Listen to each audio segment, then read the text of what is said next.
ہم اپنا آج کا سبق شروع کرتے ہیں۔ اعوذ باللہ من الشیطان الرجیم، بسم اللہ الرحمن الرحیم۔ حافظوا، حفاظت سے ہے، محافظت سے ہے، یاد رکھنا، خیال کرنا، کسی چیز کی خوب دیکھ بھال کرنا۔ ہم کہتے ہیں نا حفاظت، خیال رکھنا، دیکھ بھال کرنا۔ تو حافظو، خوب خیال رکھو، خوب دیکھ بھال کرو، خوب متوجہ رہو۔ علی الصلوات، صلوات صلات کی جمع ہے، نماز کو کہتے ہیں صلوات، نماز، نمازیں جمع ہے نمازیں۔ حافظوا علی الصلوات، نمازوں کا خوب خیال رکھو، نمازوں کا خوب اہتمام کرو، نمازوں کی خوب دیکھ بھال کرو۔ والصلاۃ الوسطی، صلاۃ نماز، الوسطی درمیان والی، والصلاۃ الوسطی اور خصوصاً درمیان والی نماز، صلاۃ وسطی اور خصوصاً صلاۃ وسطی یعنی درمیان والی نماز۔ وقوموا، اور کھڑے رہا کرو، للہ، اللہ کے حضور، قانتین، مؤدب ہو کر، ادب کے ساتھ، با ادب، اور اللہ کے سامنے با ادب اور انکساری کے ساتھ اور عاجزی کے ساتھ اور خاموشی کے ساتھ کھڑے رہا کرو۔ حافظوا علی الصلوات، نمازوں کا خوب خیال کرو، نمازوں کی خوب دیکھ بھال کرو۔ والصلاۃ الوسطی، اور خاص طور پر خصوصاً درمیان والی نماز۔ وقوموا للہ قانتین، اور اللہ کے حضور خاموشی سے کھڑے رہا کرو۔ اس آیت میں 3 چیزوں کا تذکرہ ہے، 3 حکم کہہ سکتے ہیں آپ۔ ایک تو اللہ تعالیٰ نے پچھلی آیات میں معاملات بیان فرمائے، یہ معاملہ، یہ معاملہ، یہ معاملہ، یہ معاملہ۔ وہ گفتگو چلتے چلتے، نکاح طلاق چلتے چلتے، درمیان میں اللہ تعالیٰ نماز کا تذکرہ لے کر آئے۔ یہ اس لیے کہ ایسا نہ ہو کہ باقی سب کاموں میں پڑھ کر نماز سے غافل ہو جاؤ۔ نماز کا خوب خیال رکھنا ہے، نماز کا خوب اہتمام کرنا ہے۔ دوسری چیز والصلاۃ الوسطی، اور خصوصاً درمیان والی نماز، صلاۃ وسطی۔ درمیان والی نماز سے کیا مراد ہے؟ عصر کی نماز۔ خود حضور علیہ الصلوۃ والسلام نے اس کی تعیین فرمائی کہ صلاۃ الوسطی صلاۃ العصر، درمیان والی نماز یعنی عصر کی نماز۔ یہ ذرا ٹائم تھوڑا سا نا وسطی اس لیے کہا جاتا ہے کہ یہ دونوں طرف سے درمیان میں ہے۔ 2 نمازیں اس سے پہلے ہیں، فجر اور ظہر، 2 نمازیں اس کے بعد ہیں، مغرب اور عشاء، درمیان میں یہ آتی ہے۔ یہ ٹائم ایسا ہوتا ہے یا تو مصروفیت کا ہوتا ہے یا تھکاوٹ کا ہوتا ہے۔ جو لوگ ملازمت پیشہ ہوتے ہیں نا، عموماً وہ 3 بجے 4 بجے جب آتے ہیں، کھانا وغیرہ کھایا ہلکا پھلکا، تو اب تھوڑی سی نا کچھ غفلت سی ہے، کچھ نیند سی ہے، کچھ سستی سی ہے، تو عموماً جو یہ عصر کا وقت ہوتا ہے نا، یہ ذرا تھوڑا سا مشکل ہو جاتا ہے۔ اور جو لوگ کاروباری پیشہ ہوتے ہیں تو ان کی یہ مصروفیت کا وقت ہوتا ہے، بھرپور عصر کی نماز کا وقت ان کی بھرپور مصروفیت کا، تو اس میں بہت خدشہ ہوتا ہے کہ وہ اس میں متوجہ ہو کر کہیں نماز سے غافل نہ ہو جائیں۔ اسی لیے اللہ تعالیٰ نے ان سب توقعات کو سامنے رکھتے ہوئے اس نماز کی طرف خصوصی توجہ دلائی ہے کہ کہیں یہ جو عصر کی نماز ہے یہ رہ نہ جائے، اس سے غفلت نہ ہو جائے۔ وقوموا للہ قانتین، یہ تیسرا حکم ہے اس آیت میں۔ اس کا معنی ہے جب نماز میں کھڑے ہو تو خاموشی سے کھڑے رہا کرو۔ اصل میں شروع میں نماز کے اندر بہت گنجائش تھی۔ وہ گنجائش اس طرح سے تھی کہ حالت نماز میں لوگ آپس میں بات چیت بھی کر لیتے تھے، دعا سلام بھی ہو جاتا تھا، آنے والا سلام کرتا تھا، لوگ نماز پڑھ رہے ہیں، وعلیکم السلام، نماز کے اندر ہی جواب دیتے تھے۔ آنے والا پوچھ لیتا تھا کتنی رکعتیں ہو گئی ہیں، 2 ہو گئی ہیں، 3 ہو گئی ہیں، 1 ہوئی ہے، پہلی ہے، تو اگر نماز 1-2 رکعتیں ہو گئی ہیں تو وہ آ کر جو پہلی رکعتیں ہو گئی ہیں وہ پہلے پڑھتا تھا، پڑھ کے پھر جماعت میں شامل ہو جاتا تھا. تو اس آیت میں اللہ رب العزت نے دوران نماز وہ گفتگو کی جو رخصت تھی وہ ختم کر دی. وقوموا للہ قانتین، اللہ کے سامنے جب کھڑے ہو نماز میں تو خاموشی کے ساتھ، ادب اور خاموشی کے ساتھ کھڑے رہا کرو. فَإِن، پس اگر، خف تم حالت خوف میں ہو، پھر پس اگر خف تم حالت خوف میں ہو، فرجالن تو پیدل، او یا رکبانا، راکب کی جمع ہے، رکبان سوار. اگر تم حالت خوف میں ہو تو پیدل ہو تو پیدل نماز پڑھ لو، سواری پر ہو تو سواری کی حالت میں نماز پڑھ لو. فَإِذَا، پھر جب، تم امن کی حالت میں ہو جاؤ، فَإِذَا أَمِنْتُمْ، پھر جب تم امن کی حالت میں ہو جاؤ، فَاذْكُرُوا تو یاد کرو، اللہ تعالیٰ کو، تو اللہ تعالیٰ کو یاد کرو، کما جیسا کہ، علمکم اس نے تمہیں سکھایا. تو اللہ تعالیٰ کا ذکر کرو، اللہ تعالیٰ کو یاد کرو جیسا کہ اللہ تعالیٰ نے تمہیں سکھایا. ما جو، لم نہیں، تکونو تھے تم، تعلمون ما لم تکونو تعلمون جو کہ تم نہیں جانتے تھے. جب امن کی حالت میں ہو جاؤ تو پھر اللہ کو اس طرح یاد کرو جس طرح اللہ نے تمہیں سکھایا ہے، حالانکہ تم نہیں، اس سے پہلے تم نہیں جانتے تھے. یہ اور زیادہ تاکید ہو گئی، نماز کی اور زیادہ تاکید ہو گئی. اور تاکید یہ ہے کہ جب لڑائی بھی ہو رہی ہے، لڑائی بھی اگر ہو رہی ہے تو لڑائی کی حالت میں بھی نماز نہیں چھوڑنی، لڑائی کی حالت میں بھی نماز نہیں چھوڑنی، لڑائی کی حالت کے اندر بھی نماز کو ادا کرو، نماز کو جاری رکھو. اگر تو تمہارے لیے کھڑے ہو کر نماز پڑھنا ممکن ہے تو کھڑے ہو کے نماز پڑھ لو، اور اگر تم سواری پر سوار ہو اور تمہارے لیے اس سواری سے اترنا ممکن نہیں ہے تو سواری پر سوار نماز پڑھ لو. فَإِنْ خِفْتُمْ اگر تم خوف کی حالت میں ہو، اور اس سے مراد یہ ہے جنگ کی حالت، لڑائی کی حالت. فَرِجَالًا تو رجال، رجل کی جمع ہے، رجل پاؤں کو کہتے ہیں، پاؤں پہ کھڑے نماز پڑھ لو، اور رکبانا یا سوار، یعنی اس حالت میں بھی کوشش کرو کہ تمہاری نماز نہ چھوٹنے پائے. فَإِذَا أَمِنْتُمْ اور پھر جب تم امن کی حالت میں ہو جاؤ، لڑائی ختم ہو گئی، آدمی اپنے گھر میں آ گیا، اپنے علاقے اور اپنے محلے میں، تو فَاذْكُرُوا اللَّهَ كَمَا عَلَّمَكُمْ پھر اللہ کو اس طرح یاد کرو جس طرح اللہ نے تمہیں سکھایا ہے.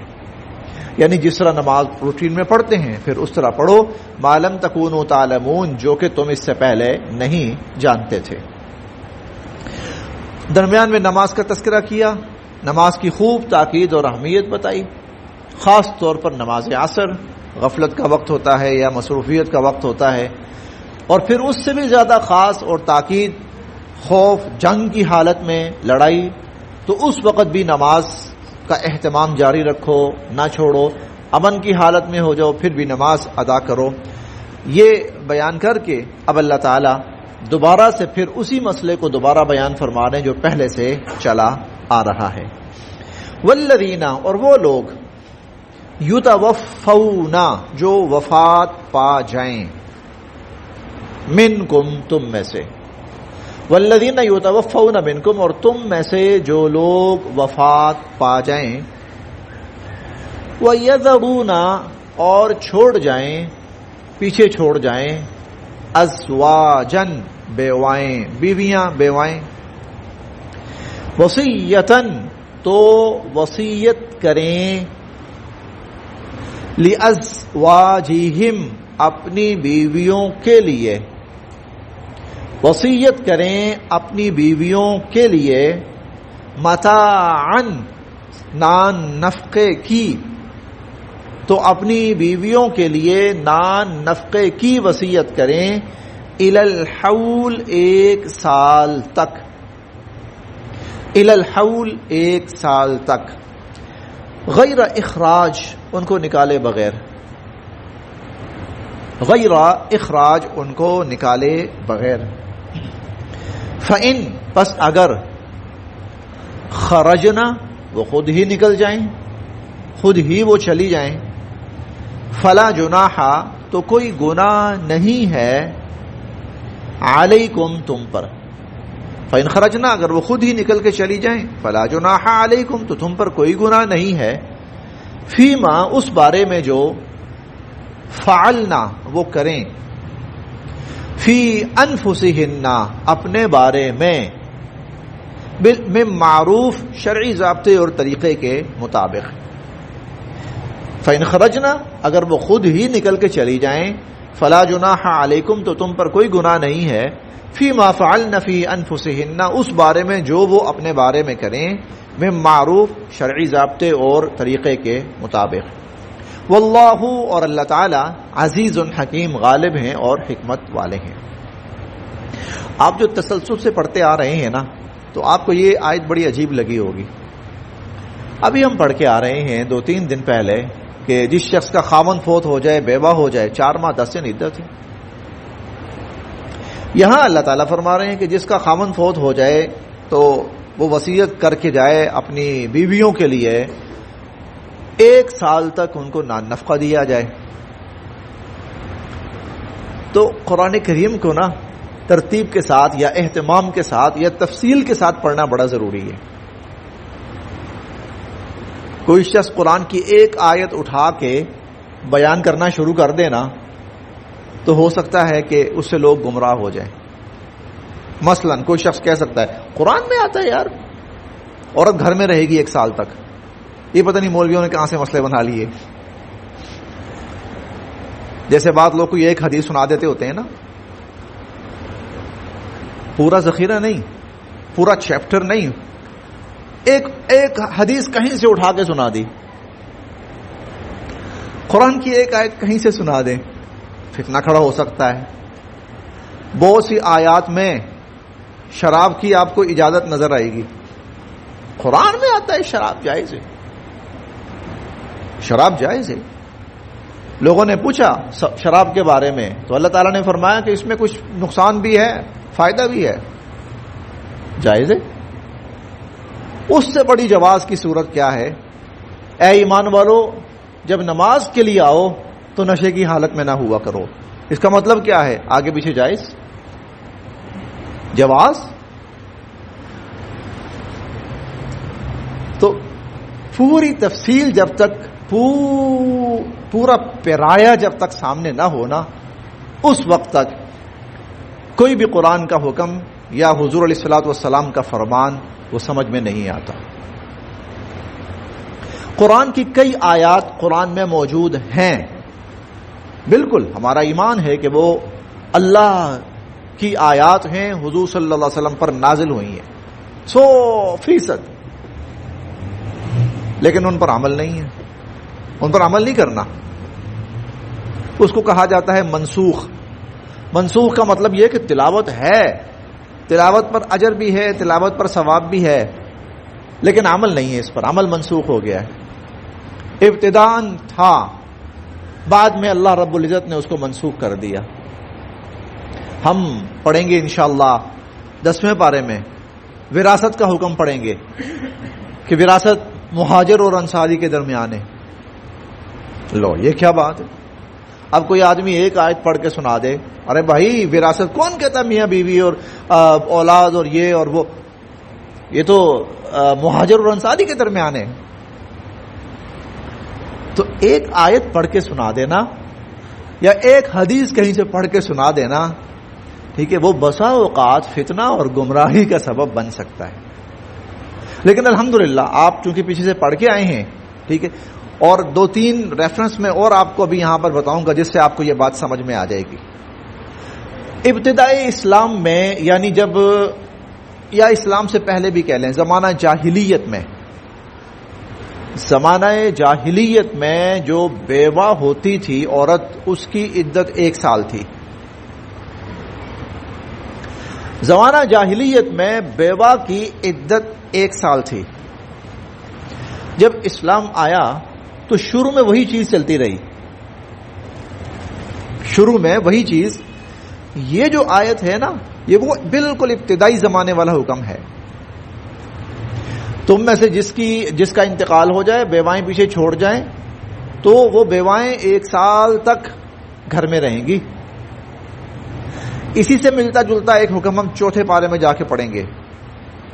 4 پارے میں اسی سے ملتا جلتا ایک اور حکم ہم جا کر وہاں تفصیل وہاں آ جائے گی. ابتدائی حکم تھا, یہ بھی ابتدائی حکم تھا.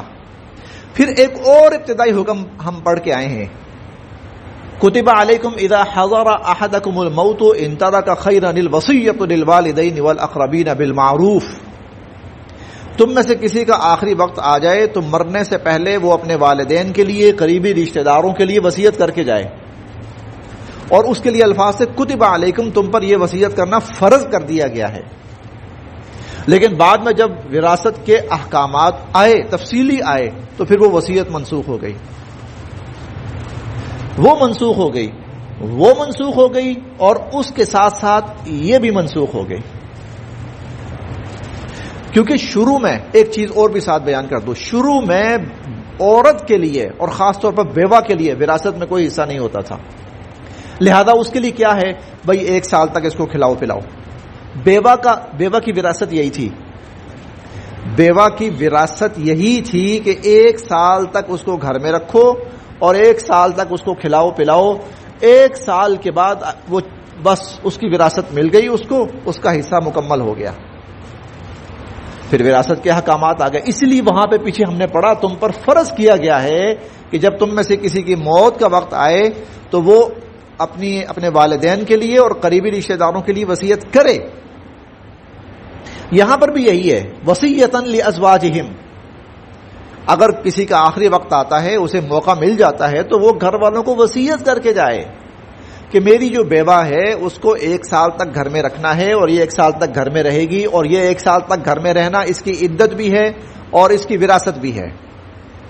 پھر اس کے بعد اللہ تعالیٰ نے عدت کا وقت بھی متعین فرما دیا, عدت کا وقت بھی متعین فرما دیا, اور بیوہ کی وراثت بھی متعین فرما دی. اب یہ حکم منسوخ, اب اس پہ عمل نہیں ہے. بے شک یہ قرآن میں موجود ہے, بے شک اس کی تلاوت ہے, لیکن چونکہ یہ ایک وقتی ضرورت کے تحت حکم تھا, وہ وقتی ضرورت پوری ہو گئی تو اب اس لیے اس پر عمل نہیں ہے. یہ آیت منسوخ ہو گئی ہے وراثت والی آیت سے. والذین یتوفون منکم, اور تم میں سے جو لوگ وفات پا جائیں, ویذرون ازواجا, اور اپنے پیچھے بیوائیں چھوڑ جائیں, وصیۃ لازواجہم. بلکہ میں آپ کو وہ آیت دکھا بھی دوں, دوسرے پارے میں ہی ہے.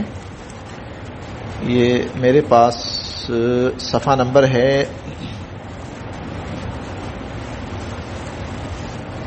جی, میرے پاس صفحہ نمبر 17 ہے اور آیت نمبر 180 ہے.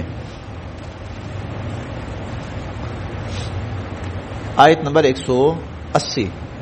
کتب علیکم, تم پر فرض کیا گیا ہے, اذا حضر احدکم الموت, جب تم میں سے کسی کی موت کا وقت آ جائے, ان ترک خیرا, اگر وہ پیچھے مال چھوڑ کے جا رہا ہے, الوصیہ, تو وہ وصیت کرے, للوالدین, والدین کے لیے بھی, والاقربین, اور قریبی رشتہ داروں کے لیے بھی, بالمعروف, اور یہی شرعی دستور ہے, حقا علی المتقین, اور یہ پرہیزگاروں پر لازم ہے.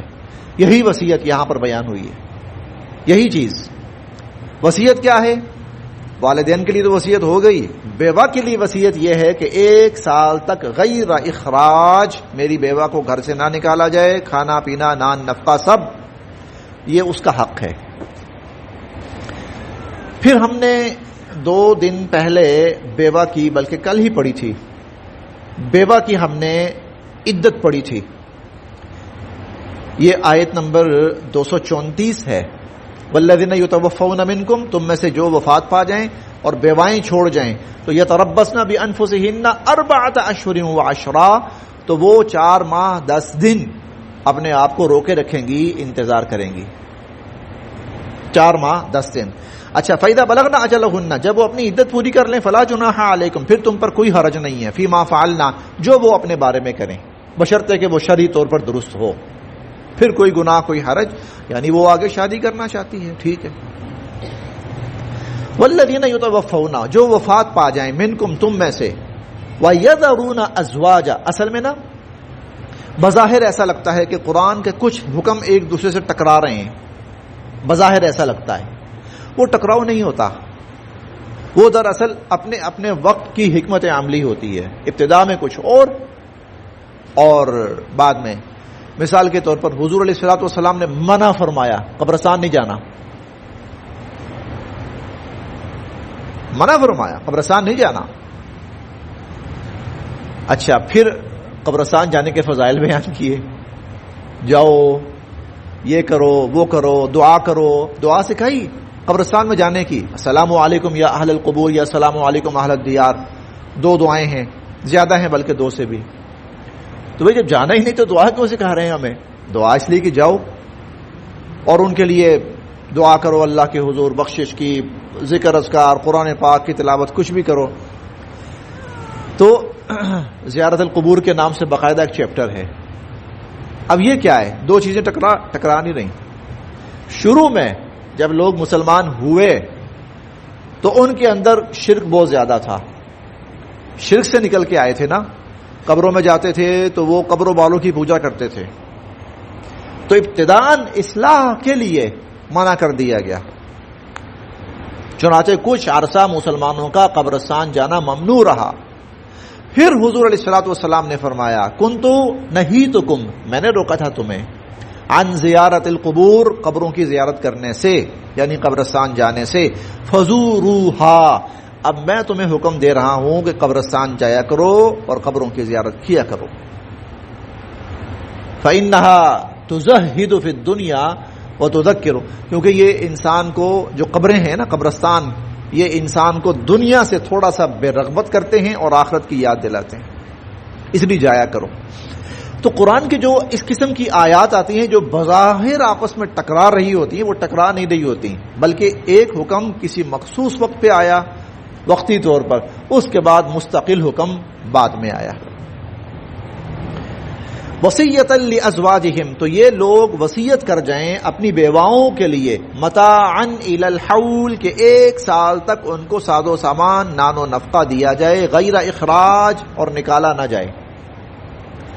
فَإِنْ خَرَجْنَا، ہاں اگر وہ خود ہی نکلنا چاہیں، اگر وہ خود نکل جائیں، مثلا کچھ عرصے کے بعد عورت کہتی ہے جی میں تو جا رہی ہوں، فَإِنْ خَرَجْنَا، اگر وہ خود ہی چلی جائیں، فَلَا جُنَاحَ عَلَيْكُمْ، تو پھر تم پر کوئی گناہ نہیں ہے، تم پر کوئی گناہ نہیں ہے، فیما، اس بارے میں جو فعلنا، وہ عورتیں کریں، فی انفسہن، اپنے بارے میں، معروف شرعی دستور کے مطابق، واللہ عزیز حکیم، اور اللہ تعالی غالب ہیں اور حکمت والے ہیں۔ وللمطلقات، اور مطلقہ عورتوں کے لیے، مطلقات جمع ہے مطلقہ کی، اور مطلقہ عورتوں کے لیے یعنی جن عورتوں کو بھی طلاق ہوئی، متاعن، انہیں کچھ ساز و سامان دو، بالمعروف، معقول، کچھ معقول تحفہ، تحائف، سامان ان کو دے دیا کرو۔ حقاً، یہ لازم ہے، علی المتقین، پرہیزگاروں کے لیے، یہ لازم ہے پرہیزگاروں کے لیے۔ یہ تفصیل بہت دفعہ پیچھے ہو چکی ہے۔ مقصد کیا ہے کہ یہ جو تعلق ٹوٹ رہا ہے تو کہیں اس کے اندر انتشار، بدگمانی، نفرت، لڑائی جھگڑے یہ نہ پیدا ہوں، بلکہ خوش اسلوبی کے ساتھ یہ دونوں ایک دوسرے سے الگ ہوں۔